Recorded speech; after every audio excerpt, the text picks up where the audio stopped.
Good evening, class. In last class, we have discussed about the main introduction of the chapter. So, chalo, let's proceed further. Captain Jim McPherson, I replied, a happy Christmas to you. You too. I'm a school teacher from Dorset. I went in the west of England.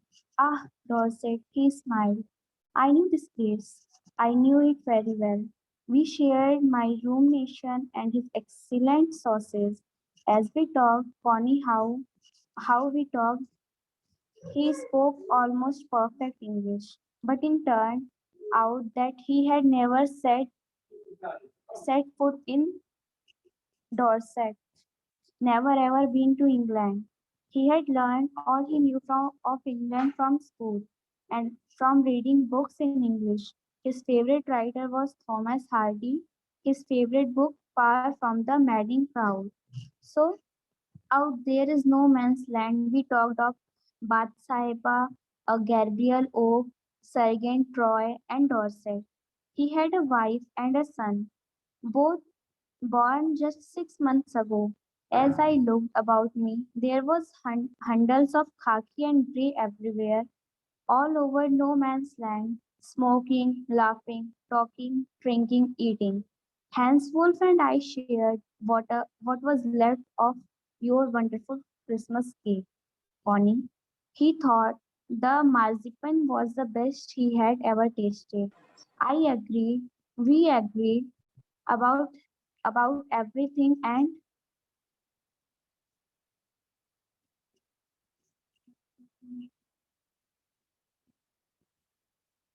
scroll करो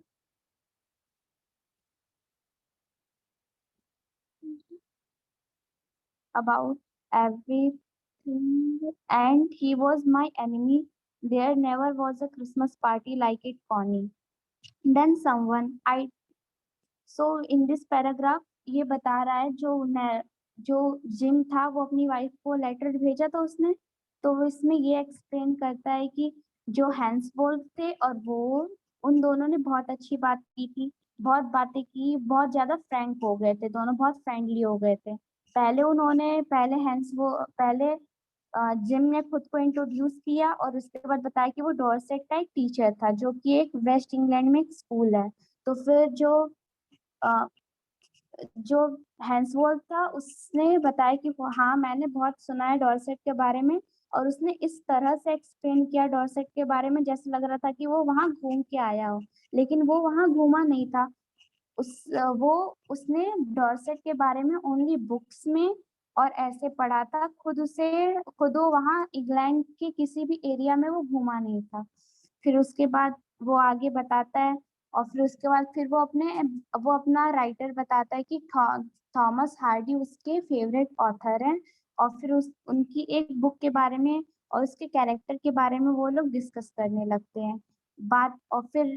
और जो वो पूरा area रहता है one no man land का, वहां पे only grey and white colour के यूनिफॉर्म, ग्रे एंड खाकी यूनिफॉर्म ही दिखाई देती है। सारे सोल्जर्स एक दूसरे से बहुत अच्छे से बात कर रहे होते हैं, हर जगह हंसी और बहुत अच्छा एनवायरनमेंट, बहुत पीस वाला एनवायरनमेंट क्रिएट हो जाता है।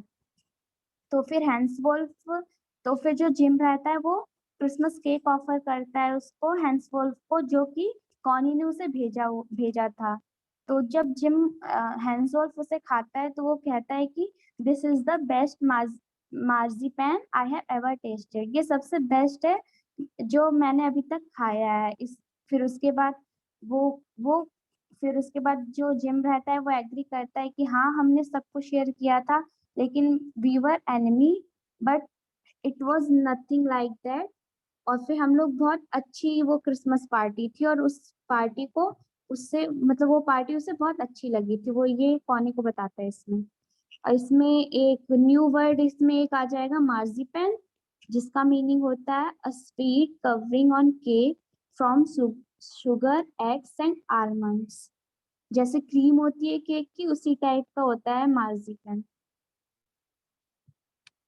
So further, then someone I don't know who brought out football.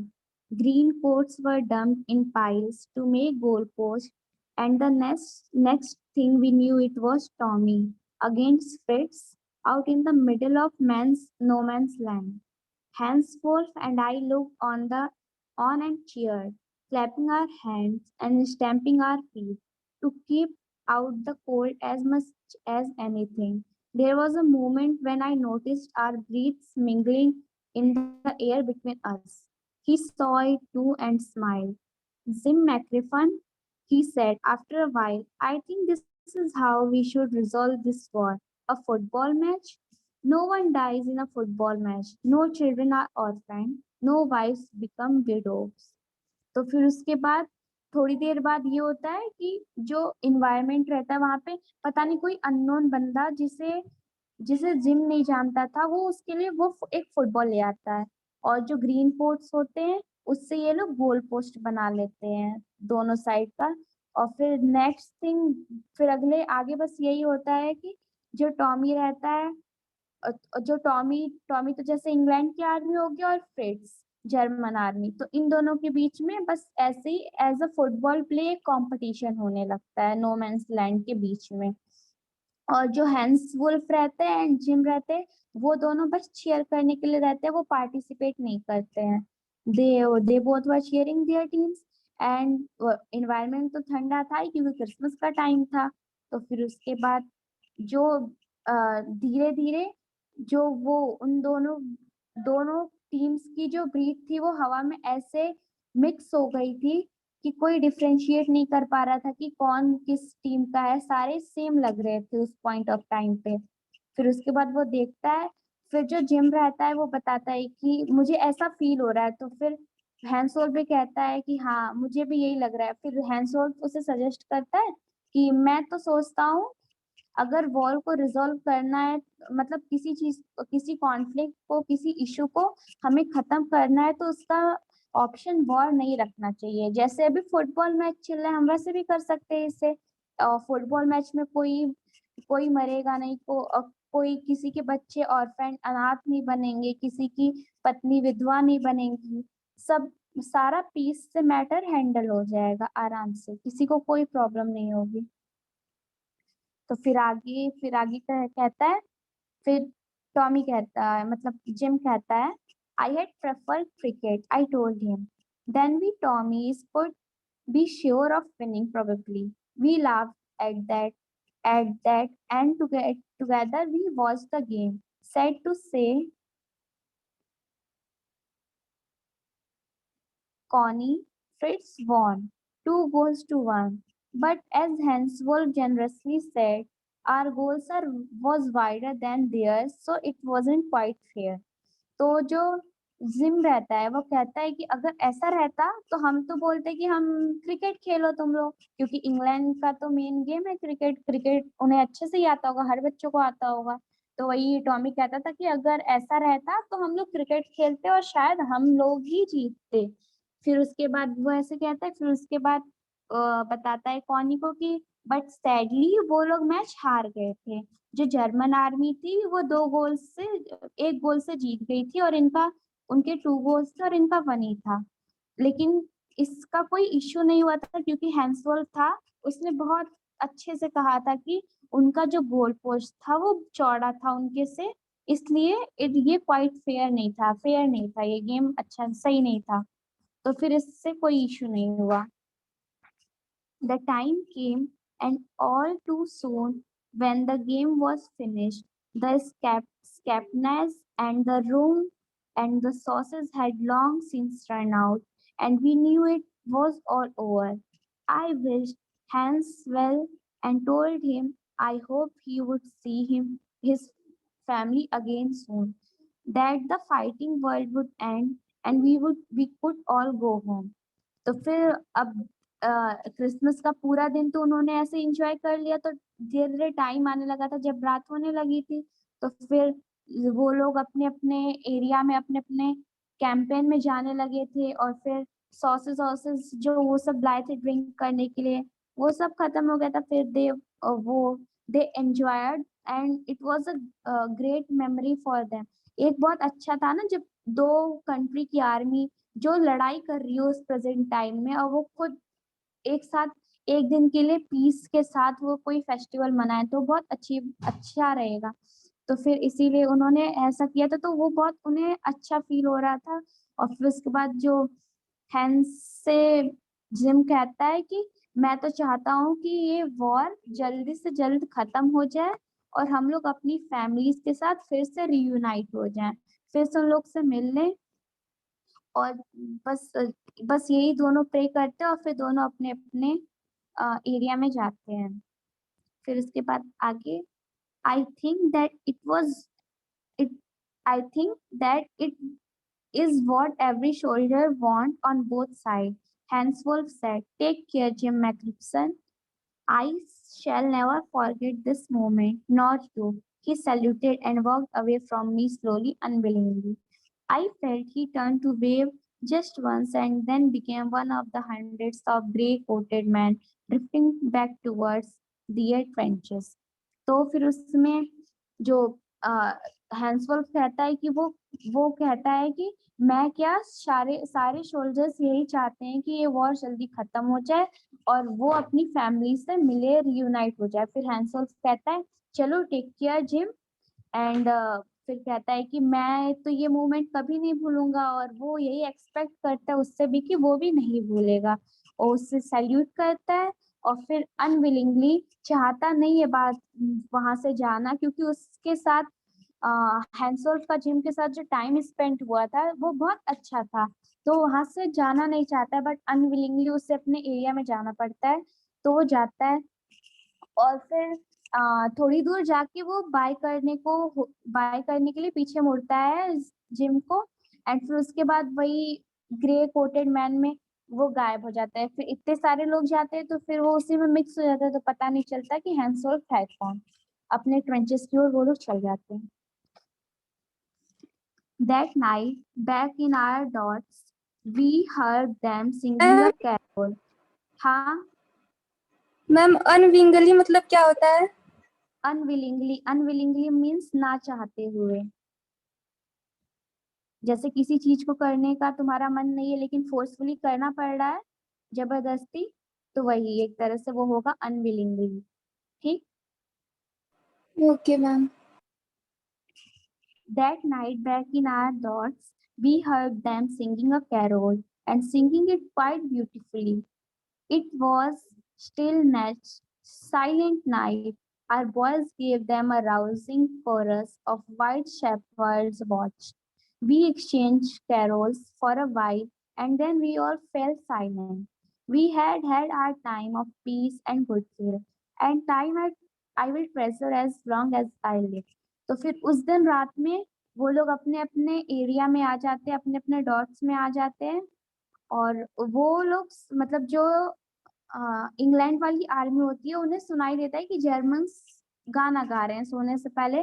तो वो गाने का नेम ऐसे ही साइलेंट नाइट्स, पीस वाले जो सॉन्ग्स होते हैं वैसे सॉन्ग्स गा रहे थे। तो फिर जो इंग्लैंड आर्मी थी उन्होंने भी सोचा कि वो भी उन्हें सपोर्ट करते हैं, उन्हें उनका साथ देते हैं इसमें। तो फिर उन्होंने भी अपने एरिया का, अपने साइड का गाना कोरस में गाना स्टार्ट कर दिया। कोरस मीन्स साथ में, जो कि था वाइल्ड शेफर्ड्स वॉच।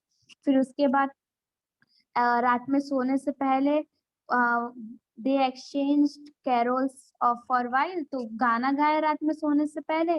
फिर उसके बाद और जो टाइम उन्होंने स्पेंड किया था पूरे दिन में पीस वाला, शांति से, अच्छे से, और जो टाइम उनके लिए एक ट्रेजर के समान था, मतलब बहुत कीमती टाइम था और बहुत ज्यादा प्रीशियस था। अगर तुम एक आर्मी के, दूसरे अपोजिट कंट्री के आर्मी के साथ स्पेंड कर रहे हो, उसके साथ तुम अच्छे से वो अच्छे से पूरा दिन दिन तुम्हारा अच्छे से बीता है, तो वो तुम्हें तो अच्छा लगेगा और वो हमेशा मेमोरी में रहेगा तुम्हारे।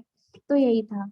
और इसमें मान लो डॉगट्स माने होता है a shelter for soldiers made by digging a hole in ground and covering it। मतलब जैसे नीचे अंडरग्राउंड नहीं रहते तो बड़ा सा गड्ढा खोद के उसके अंदर कवर करके उसके अंदर जो रहने की जगह बनाई जाती है वो होता है डॉग्स। और राउजिंग माने हो जाएगा exciting.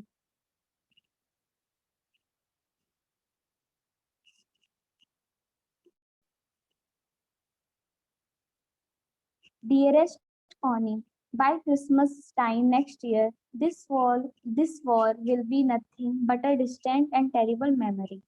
I know from all that happened today how much both armies long for peace. We shall be together again soon. I am sure of it.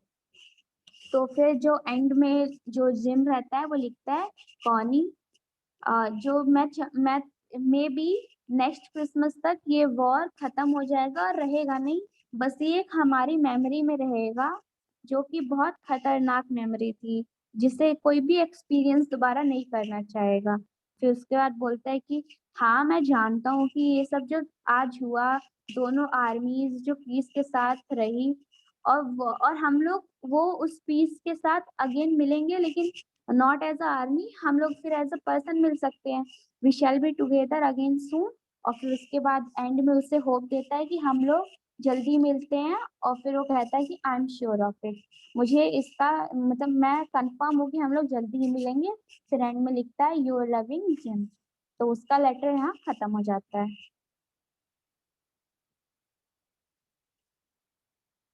Part third.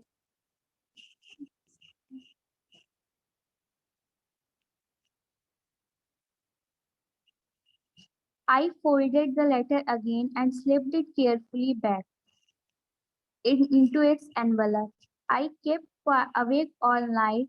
By morning, I knew what I had to do. I drew my breadboard just a few miles away. I asked a boy walking his dogs where copper beaches were. House number 12 turned out to be nothing but a burned out shell. The roof gaping, the windows boarded up. I knocked at the house next door and asked if anyone knew the whereabouts of Mrs. Maxson. Oh, yes, said the old man in the slippers. He knew her well. A lovely lady, he told me. A bit muddle headed, but at her age she was entitled to be, wasn't she? A 101, 101 years old. She had been in the house when it caught fire. No one really knew how the fire had started, but it could be well have been candles. She used candles rather than electricity because she always thought electricity was too expensive. The fireman had thought the fireman had got her out just in a time. She was in a nursing home now, he told me. Bullington House on the Dorchester Road on the other side of the town. तो फिर उसके बाद जो narrator रहता है वो letter पूरा पढ़ लेता है, पढ़ के फिर उसको संभाल के उस एनवेलप में डाल देता है। फिर डालता है तो अब वो ये सोचता है कि अब मैं फोनी का पता लगाने जाता हूँ। तो लेटर पे एड्रेस तो रहता है ये पहले से। तो फिर एक लड़का उसे मिलता है तो वो उससे पूछता है कि ये ब्रिचेस रोड में कहाँ घर है। तो फिर वो जाता है, फिर उसके बाद हाउस नंबर 12 का पूछता है तो वहां पे उसे फिर उसके बाद वो आसपास का, लेकिन हाउस नंबर जो 12 रहता है उसमें पहले बताया था ना स्टार्टिंग में कि उसमें आग लग चुकी होती है, जो वो रूफ टॉप टेबल खरीद के लाता है वो सब जला हुआ होता है। तो फिर वो हाउस नंबर का जो प्लेट रहता है वो सब पूरा हाउस सब जल चुका होता है, उसके ऊपर की छत नहीं होती, विंडोज बेकार होते हैं। तो फिर उसके बाद और ऑफ कोर्स ऐसे जगह पे कोई रहेगा नहीं, जाहिर सी बात है कि जब पूरा घर जला हुआ है तो वहाँ कौन रहेगा। तो फिर उसके बाद वो जो नैरेटर रहता है वो उसके उस घर के नेक्स्ट घर पे नॉक करता है। फिर वहां नॉक करता है तो वहां पे उसे एक इंसान, बूढ़ा इंसान मिलता है। तो फिर उसके बाद वो पूछता है कि क्या आप मिसेस मैकफिसन को जानते हैं। तो फिर वो बोलता है हाँ मैं जानता हूँ उसे। फिर उसका बोलता है, और वो जो ओल्ड मैन रहता है वो उससे लवली लेडी बुलाता रहता है। तो फिर वो बोलता है हाँ बहुत, she was a lovely lady, बहुत अच्छी थी वो, बट उसके दिमाग में हमेशा कुछ ना कुछ उल्टी सीधी चीजें, उल्टे सीधे ख्याल आते रहते हैं, मतलब बहुत कंफ्यूज्ड माइंड वाली थी वो। मडल हेडेड मीन्स कंफ्यूज्ड माइंड। तो और फिर उसके बाद बोलता था, फिर उसके बाद बोलता है अपने स्टेटमेंट को जस्टिफाई करने के लिए कि हाँ ऐसा होना भी चाहिए, क्योंकि वो बहुत ज्यादा एजेड थी कॉनी, उसकी एज थी 101 ईयर्स ओल्ड, 101 साल की थी वो। तो फिर उसके बाद जाहिर सी बात है अब उसके दिमाग में बहुत सारी कंफ्यूजन रहेंगी, इतना सेंस ऑफ वो नहीं रहेगा। तो फिर उसके बाद और वो उससे पूछता है, फिर उसके बाद वो बताता है कि उसके घर में आग लग चुकी है और किसी को ये नहीं पता कि वो आग लगी कैसे है। लेकिन लोग ये सोचते हैं, मतलब इसका अंदाजा लगाते हैं कि ये कैंडल्स से लगी होगी, क्योंकि वो कैंडल्स यूज करती थी इलेक्ट्रिसिटी की जगह। उसे लगता था कि इलेक्ट्रिसिटी बहुत ज्यादा महंगी है, तो महंगी चीजों का क्या फायदा, इससे अच्छा तुम कैंडल्स यूज करो। तो फिर उसके बाद फिर वो जो ओल्ड मैन रहता है वो बताता है कि जो फायरमैन था उसने उसे बचा लिया था, तो वो सही है। और फिर उसके बाद और वो फिर उसके बाद बताता है कि वो यहाँ नहीं रहती, वो एक नर्सिंग होम में रहती है जिसका नाम है ब्यूरिंगटन हाउस, और जो डॉर्सेटर के पास है, इस टाउन के दूसरे अपोजिट साइड में। तो फिर वो इतना बताता है, फिर इसमें मेन वर्ड्स हो गए तुम्हारे, बर्न आउट हो गया मीन्स डिस्ट्रॉयड बाय फायर, मतलब जैसे आग से पूरा जल जाता है एरिया, वो हो गया। और ब्रॉडेड अप हो गया, covered with wooden boards, boards तो वुडन जो लकड़ी के बोर्ड्स नहीं होते उससे पूरा कवर। और muddled headed means confused mind, confused.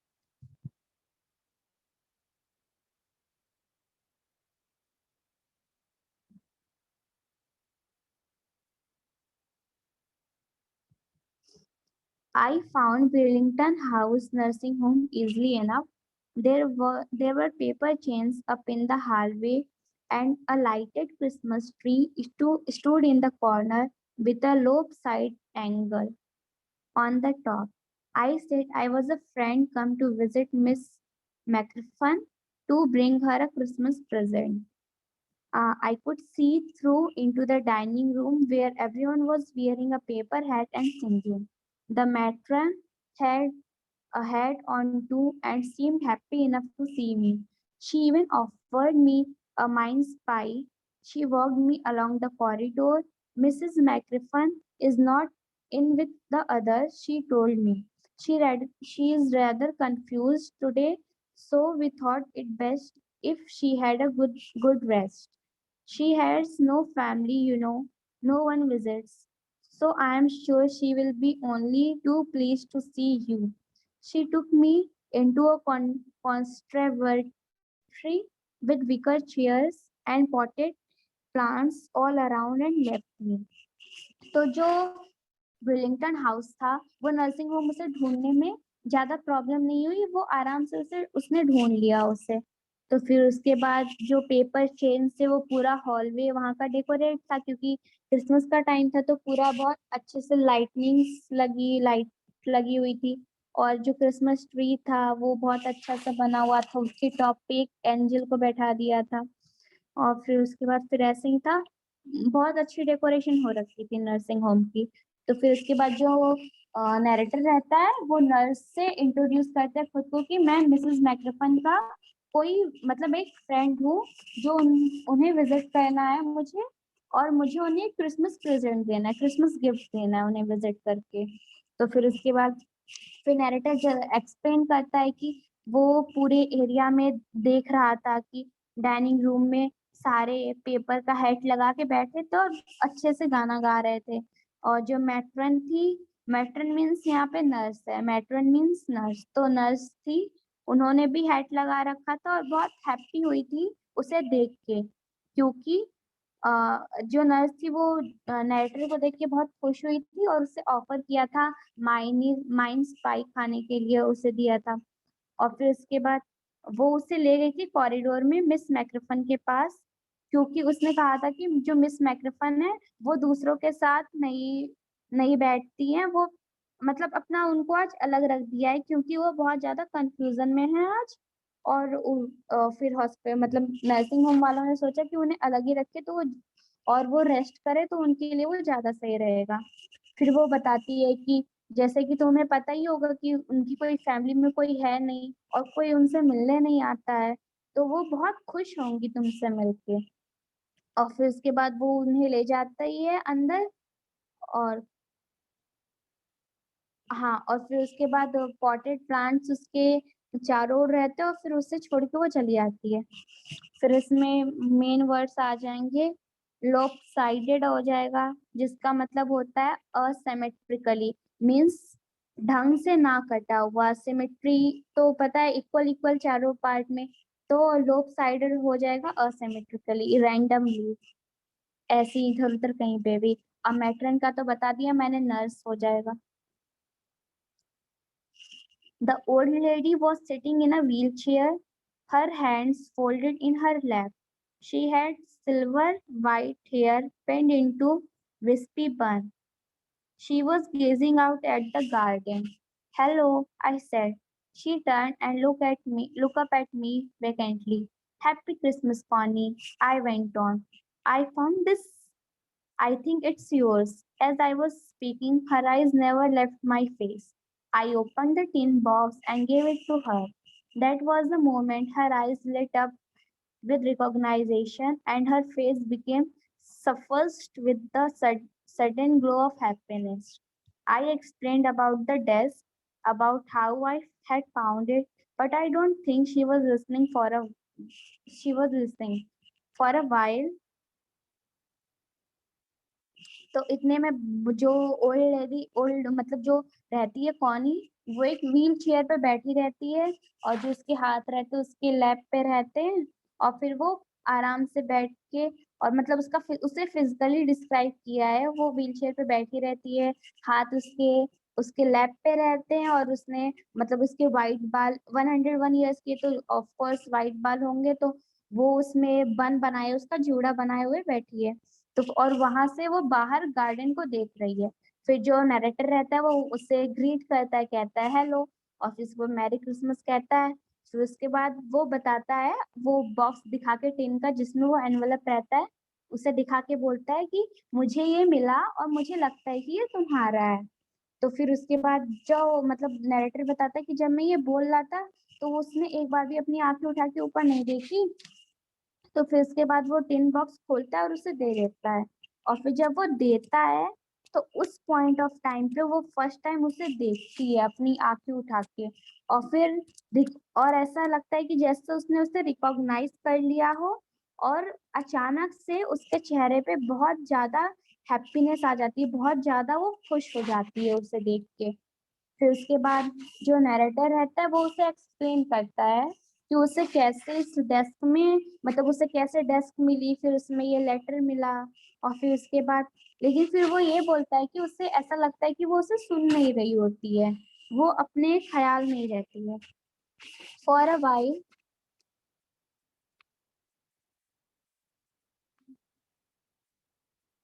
she said nothing but stroked the letter tenderly with her fingertips. Suddenly she reached out and took my hand. Her eyes were filled with tears. You told me you had come home by Christmas, dearest, she said. And here you are, the best Christmas present in the world. Come closer, Jim dear, sit down. तो फिर उसके बाद वो कुछ नहीं वो कुछ कहती नहीं है, कुछ समय के लिए वो एकदम शांत हो जाती है। और फिर जो लेटर रहता है उसे बहुत प्यार से टच करती है। फिर उसके बाद सडनली अचानक से जो नैरेटर रहता है ना उसका हाथ पकड़ लेती है, और फिर उसकी आंखें आंसुओं से भर जाती हैं। और वो कहती है कि तुमने मुझसे कहा था कि यू विल कम, मतलब तुम क्रिसमस के टाइम घर घर आओगे। मतलब जो कॉनी रहती है ना, उसे ये नहीं लगता कि ये कोई मतलब अननोन पर्सन है, उसे ये लगता है कि ये जिम है।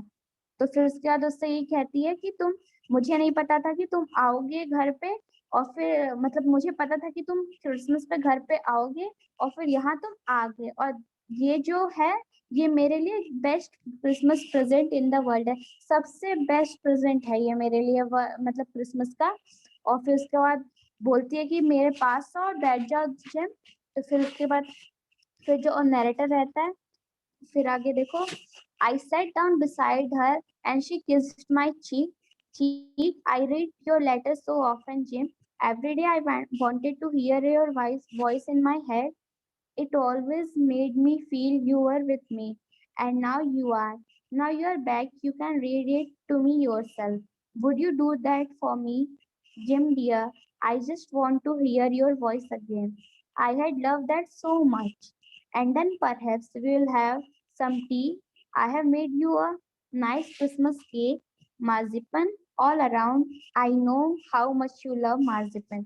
फिर उसके बाद वो कहती है कि तुम मेरे साइड में बैठो, तो जो नरेटर रहता है वो बैठ जाता है और फिर कहती है कि जिम, मैं तुम्हारा ये जो लेटर है हर रोज पढ़ती हूँ और हर रोज मतलब तुम्हारी जो वॉइस है वो मेरे दिमाग में रहती है कि मतलब जैसे वो जिम बोलता था तो वैसे ही उसकी वॉइस उसके दिमाग में, जैसे अगर तुम किसी से बहुत क्लोज हो तो अगर उसकी कोई चीज पढ़ रहे हो तो वो तुम्हें उसकी आवाज सुनाई देती है ना कान में कि हाँ मतलब वो सामने वाला बंदा ही पढ़ रहा है, तो वैसे ही उसे फील होता था। तो फिर उसके बाद वैसे उसे लगता था कि वो हमेशा उसके अराउंड में है। और फिर वो उसने कहा कि अब इस बार तो तुम आ ही गए हो, तो फिर अब मैं चाहती हूँ कि ये लेटर तुम मेरे लिए खुद से पढ़ो, फिर से पढ़ो। तो फिर उसके बाद वो कहती कि मैं तुम्हारी वॉइस फिर से सुनना चाहती हूँ और मुझे तुम्हारी वॉइस बहुत ज्यादा अच्छी लगती है। एंड फिर उसके बाद वो कहती है कि उससे जब तुम लेटर पढ़ लोगे, फिनिश कर लोगे, तो फिर उसके बाद हम लोग चाय पियेंगे, विल हैव सम टी। और फिर उसके बाद और वो उसे बताती है कि मैंने तुम्हारे लिए क्रिसमस केक भी बनाया हुआ है और मार्जिपन ऑल ओवर अराउंड, जैसे क्रीम होता है वैसे ही होता है ना मार्जिपन का स्वीट कवरिंग। तो वो उसने मार्जिपन शायद जिम को बहुत अच्छा लगता था, तो फिर उसने उसने कहा कि मैंने क्रिसमस केक बनाया जिसके ऊपर मार्जिपन चारों ओर है। और फिर उसके बाद और मुझे पता है, क्योंकि मुझे पता है कि तुम्हें मार्जिपन बहुत पसंद है। सो यहाँ पे लेसन हो गया खत्म। इसका मान लो मैं तुम्हें बस एक ब्रीफ समरी दे देती हूँ स्टार्टिंग से। स्टार्टिंग में ये होता है, जो नरेटर रहता है उससे वो एक दुकान पे जाता है, वहां पे उसे रोल टॉप एक डेस्क मिलती है तो वो उससे खरीदना तो नहीं चाह रहा होता है बट वो खरीद लेता है। खरीद के जब वो घर ले आता है तो उससे डेस्क को सही करना चाह रहा होता है। तो फिर उसके बाद सही करते करते सही करते करते उसे लेटर मिलता है। तो फिर वो लेटर पढ़ता है तो लेटर में वही एक्सप्लेन रहता है, जिम का लेटर रहता है कॉनी को।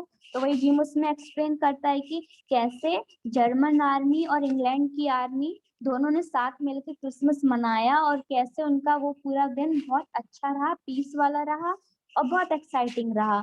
और वो चाहता था कि जो नेक्स्ट क्रिसमस है वो घर पे आके कॉनी के साथ मनाए। ये सब पूरा लेटर में रहता है।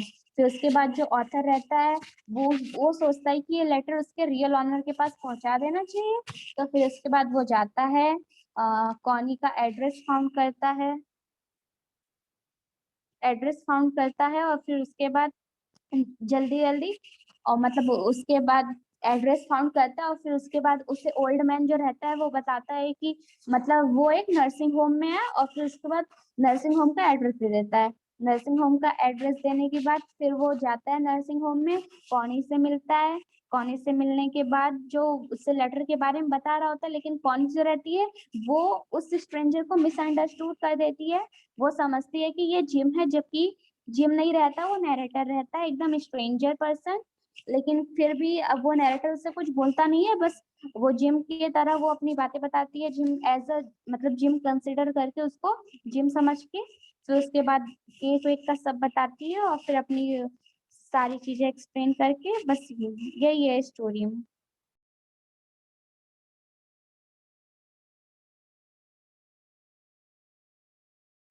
अगर कोई क्वेश्चन है तो बता दो, क्वेश्चन करो यहाँ पे।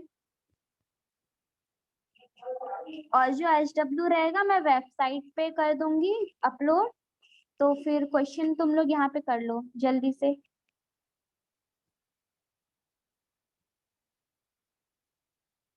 और ये जो इस चैप्टर के क्वेश्चंस है ना सारे, वो तुम लोग यस कॉपी पे लिख देना, ठीक है। कॉपी पे लिख के वेबसाइट, हम चैनल पे, वेबसाइट पे एक चैनल होगा ना असाइनमेंट का, उस पे अपलोड यस कर देना, मैं चेक कर लूंगी, ठीक है। ओके और मैम। अगर कोई डाउट होगा तो हम लोग का वो टेलीग्राम वाली आईडी है, उससे पूछ लेना, ठीक। Okay ma'am. और कोई प्रॉब्लम? No ma'am. ठीक है, तब क्लियर है। चलो bye bye. Bye ma'am, thank you ma'am. Welcome.